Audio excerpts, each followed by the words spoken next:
What is your all-time favorite book? Good Omens. It's the funniest book I have ever read. It's about the son of Satan. Satan sends his son up to Earth so that it can take over the world after it is raised by Satanists. However, there is a mix-up at the hospital. So the baby is raised by an average Christian family and he starts to discover his power. The best part of the book is the relationship between the two main characters, the demon and the angel. Highly recommend. Written by Terry Pratchett and Neil Gaiman. Edit. Spelling. Hitchhiker's Guide to the Galaxy. No matter how many times I read it, I still laugh. 1984. Anything by Kurt Vonnegut. Jr. doesn't miss. A Short History of Nearly Everything by Bill Bryson. The Bible. Before that we had a wonky kitchen table. Flowers for Algernon. Also Reaper Man. By Terry Pratchett. About the Grim Reaper taking a holiday. And the chaos that ensues when no one is there to ferry souls to the afterlife. Fiction. The Wizard of Oz by L. Frank Baum. When I Was a Child. Mrs. Frisby and the Rats of NIMH by Robert C. O'Brien. When I Was a Child. Replay by Ken Grimwood. Jumper by Stephen Gould. The Man Who Folded Himself by David Gerrold. Non-fiction. Guns, Germs, and Steel by Jared Diamond. One Child by Tori Hayden. The Late Shift by Bill Carter. The War for Late Night by Bill Carter.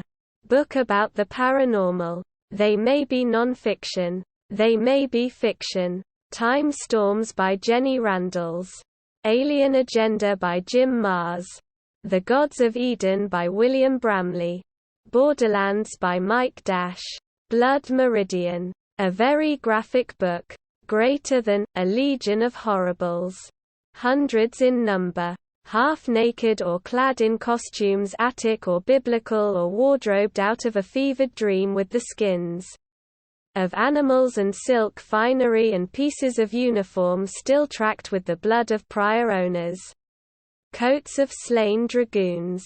Frogged and braided cavalry jackets.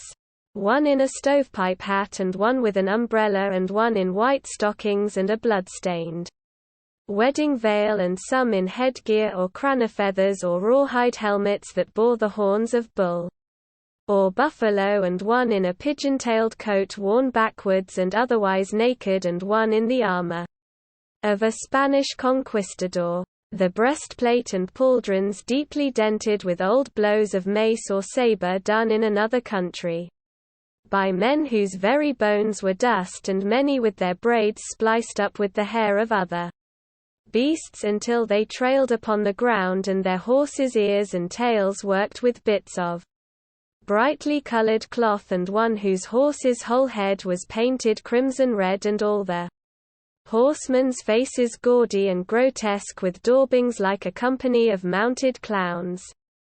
Death hilarious. All howling in a barbarous tongue and riding down upon 'em like a horde from a hell more horrible yet than the brimstone land of Christian reckoning.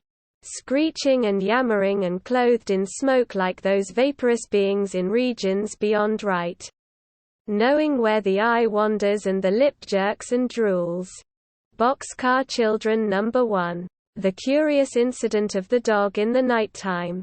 The City of Ember. East of Eden. John Steinbeck. The Maze Runner. It Holds a Special Place. Dune by Frank Herbert. The Lord of the Rings. The Night Circus by Erin Morgenstern.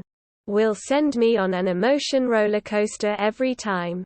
Finding Freedom by Angela Rowe. One Flew Over the Cuckoo's Nest. Ken Kesey. Toss-up between Dune and Blood Meridian. Treasure Island. 100 Years of Solitude. The Da Vinci Code. Still need to read his new book. Jitterbug Perfume. The Graveyard Book by Neil Gaiman and The Hobbit by J.R.R. Tolkien. I know it had gotten a lot of flack lately for being too white and too make gays why, but I absolutely Love The Great Gatsby.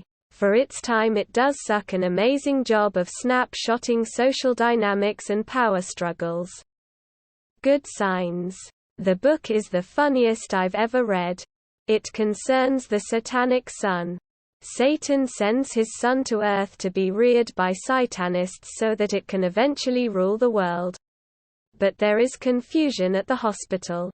As a result, the infant is raised by a typical Christian family and begins to recognize his power.